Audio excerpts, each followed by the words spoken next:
I'm about to do a little Florida tour. They told me that you was coming back. A little Florida round. Yeah, let me know. I'll be having the bitches, bro. Yeah, 100. All right. I swear to God. All right, for sure.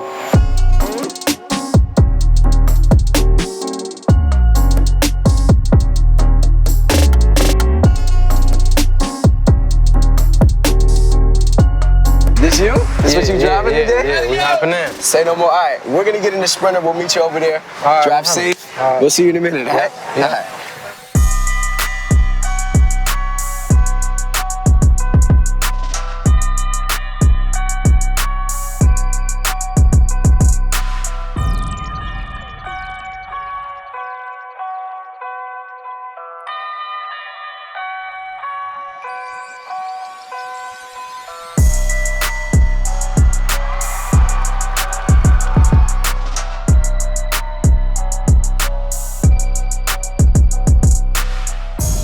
Roddy, so obviously you just got off stage and you posted the video on your gram. What did you think of the performance? It was cool, man. It was a little short, but it was cool. It was just a vibe, you know, it's a vibe. Festival's always vibe. How do you generally prepare for a performance? Because obviously we linked up with you at the hotel earlier. When you got here, you seemed like you was focused. You kind of dipped off to the side and like got in your element. Is that what you normally do before you perform? I don't really got no routines.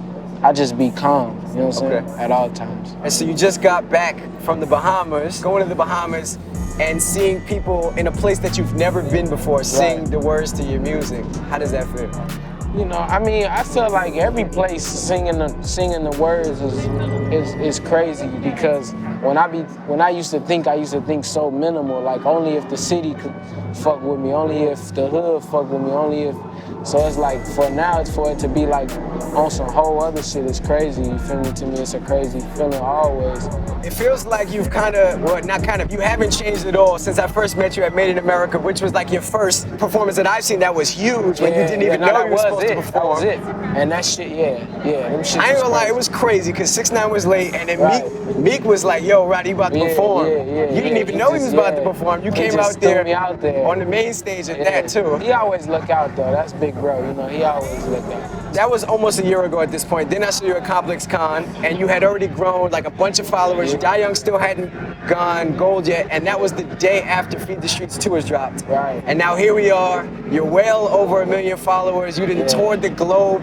Talk about this journey, like what's the last few months been like? I mean, it's been kind of different as far as the things that I've been focusing on, I guess you could say, the music for sure.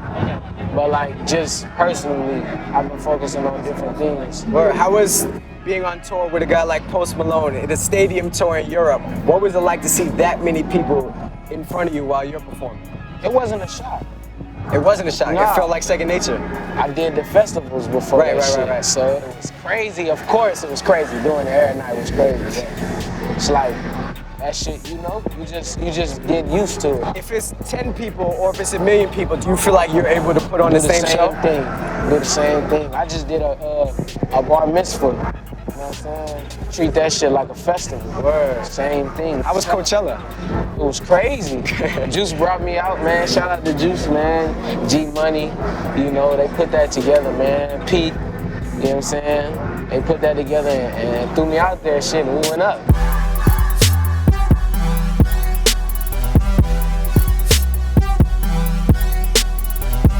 So when Feed the Streets 2 dropped and we spoke, you said keep an eye out because Feed the Streets 3 might pop up. That was back in November.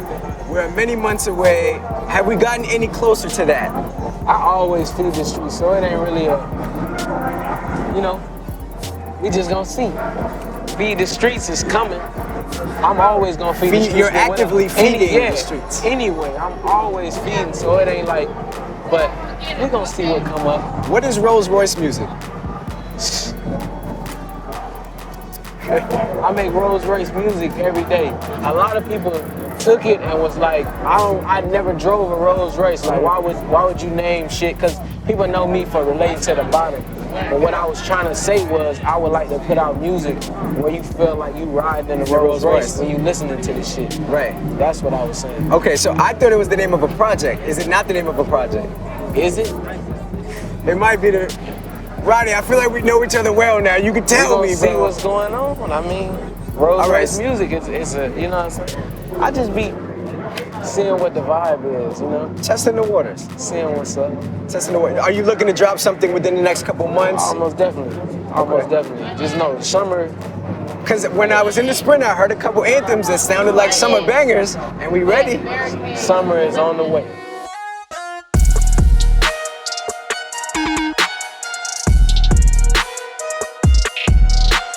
Let's talk about some of the new jewelry. You didn't have the RR chain last time. You had the longer Roddy Ricch joint. I just busted down a little bit, got a little more sick with it. I've been had the tattoo, so I felt like it was only right to do that. You also had a Dream Chaser chain on last time. Yep.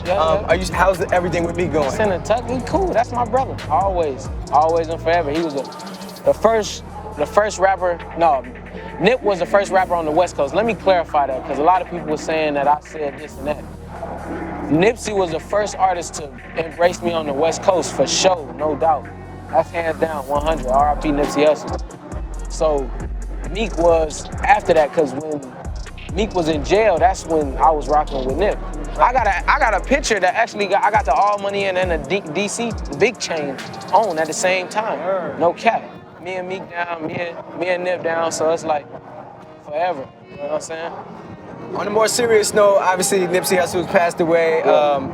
Your song Racks in the Middle is still going off right Yes, now. Sir. Talk about how that record is kind of taking on a life of its own. That record gonna live forever. It's gonna live a long time. How have you been? Are you in good spirits? Has the last couple weeks been tough for you? I don't be knowing what to say to that shit for real. I don't be knowing how to put that shit into words. I'm still I don't even believe that shit. I can't even comprehend that. Yeah, so I don't even try to think about it, to be honest. Do you remember the last conversation that you had with him? Yeah, most definitely. Where was it at? I believe it was shooting that video. Shooting the Racks in the Middle video? No. Is that your thread with him? Yeah, I talked to him when I was on tour. Okay, with Post. And on some real gangster game type shit, Nipsey is low-key the reason why I actually went on tour with Post Malone. Robin Hood and him is from the same spot. And Robin Hood is like one of the guys in the background. He a writer, he dope as a motherfucker. So Robin Hood worked closely with Austin Rosen. Austin Rosen is Post Malone guy. So Nipsey had hit me one day like, man, Robin Hood want to talk to you. Let me, you feel me, put that together, whatever. So I talked to Robin Hood, he like, man, Post want to bring you, da-da-da-da-da-da. So this is when it was just up in the air.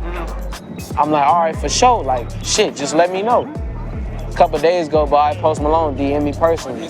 Then he hit me with the shit, you feel me? So it was like, I don't be liking to ride waves and I don't be liking to really, but this is real facts. That motherfuckers don't know, like that nigga was more than people thought. That's why I don't even speak on it.